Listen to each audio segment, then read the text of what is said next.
Televisi digital, digital television, DTV, atau penyiaran digital adalah jenis televisi yang menggunakan modulasi digital dan sistem kompresi untuk menyiarkan sinyal video, audio, dan data ke pesawat televisi. TV digital bukan berarti pesawat televisinya yang digital, akan tetapi lebih kepada sinyal yang dikirimkan adalah sinyal digital, atau mungkin yang lebih tepatnya adalah siaran digital, atau digital broadcasting. TV digital memiliki resolusi yang jauh lebih tinggi dari standar lama. Penonton melihat gambar berkontur jelas dengan warna-warna matang dan depth of field yang lebih luas daripada biasanya. Sedangkan televisi analog mengodekan informasi gambar dengan memvariasikan voltase dan atau frekuensi dari sinyal. Seluruh sistem sebelum televisi digital dapat dimasukkan ke analog. Kelebihan sinyal digital dibanding analog adalah ketahanannya terhadap gangguan atau noise dan kemudahannya untuk diperbaiki atau recovery di penerima dengan kode koreksi error. Teknologi televisi digital lebih efisien dalam penggunaan kanal frekuensi dibandingkan teknologi analog yang selama ini dipergunakan. Berdasarkan master plan televisi yang tengah disusun, pemerintah akan mengalokasikan 14 kanal frekuensi. 10 kanal frekuensi kini telah dialokasikan bagi televisi swasta yang tengah beroperasi. 1 kanal untuk TVRI, 1 kanal untuk televisi lokal, dan 2 kanal untuk televisi digital. TV digital katanya memang menuntut keterlibatan banyak pihak, di antaranya perusahaan seluler. Sedangkan pemerintah berfungsi untuk melindungi produk TV digital dan juga sebagai regulator. Untuk menyusun strategi migrasi ke teknologi digital, pemerintah diusulkan membentuk Komisi Nasional Televisi yang beranggotakan departemen dan kalangan lembaga penyiaran. Pada 2004, diharapkan komisi ini sudah terbentuk, sehingga sosialisasi dan uji coba televisi digital dapat dilakukan. Dampak penyiaran TV digital. Dampak positifnya, banyak manfaat yang dapat diperoleh masyarakat dengan beralih ke penyiaran TV digital.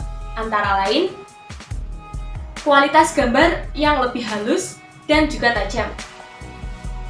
Lalu, pengurangan terhadap efek noise. Kemudahan untuk recovery pada penerima dengan error correction kode. Serta mengurangi efek Doppler jika menerima siaran televisi dalam kondisi bergerak. Misalnya di mobil, bus, maupun kereta api. Selain itu, sinyal digital dapat menampung program siaran dalam satu paket. Dikarenakan pemakaian bandwidth pada TV digital tidak sebesar TV analog. Dampak negatif.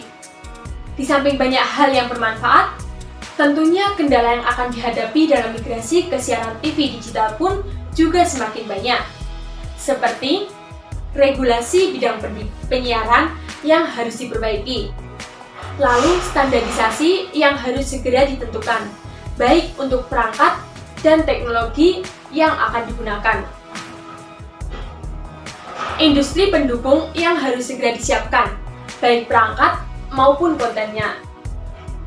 Jika kanal TV digital ini diberikan secara sembarangan kepada pendatang baru, selain penyelenggara TV siaran digital terestrial harus membangun sendiri infrastruktur dari nol, maka kesempatan bagi penyelenggara TV analog existing seperti TVRI, 5 TV swasta existing, dan 5 penyelenggara TV baru untuk berubah menjadi TV digital di kemudian hari akan tertutup karena kanal frekuensinya sudah habis. Migrasi TV analog ke TV digital. Keputusan pemerintah untuk mengadopsi teknologi penyiaran digital menggantikan teknologi televisi analog secara logis memang dapat dipahami. Akan tetapi demikian, migrasi teknologi analog menuju digital tidak dapat dilaksanakan secara terburu-buru tanpa adanya persiapan matang. Transisi ini dalam praktiknya sangat terkait dengan kesiapan infrastruktur dan aspek non-teknologis seperti kondisi sosial ekonomi, literasi masyarakat, serta payung regulasi yang memadai. Sehingga semua yang berkepentingan, baik pemerintah, perusahaan siaran, dan terutama masyarakat agar tidak dirugikan. Fokus utama yang sangat menentukan berhasil tidaknya digital penyiaran adalah proses migrasi dari analog menuju digital.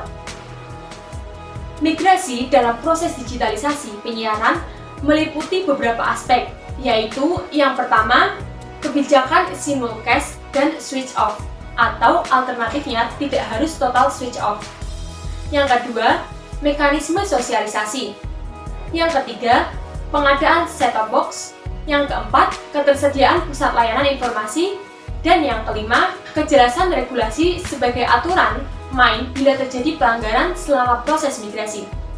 Beberapa aspek migrasi tersebut diantaranya dapat dijelaskan sebagai berikut. Yang pertama, kebijakan simulcast dan switch off.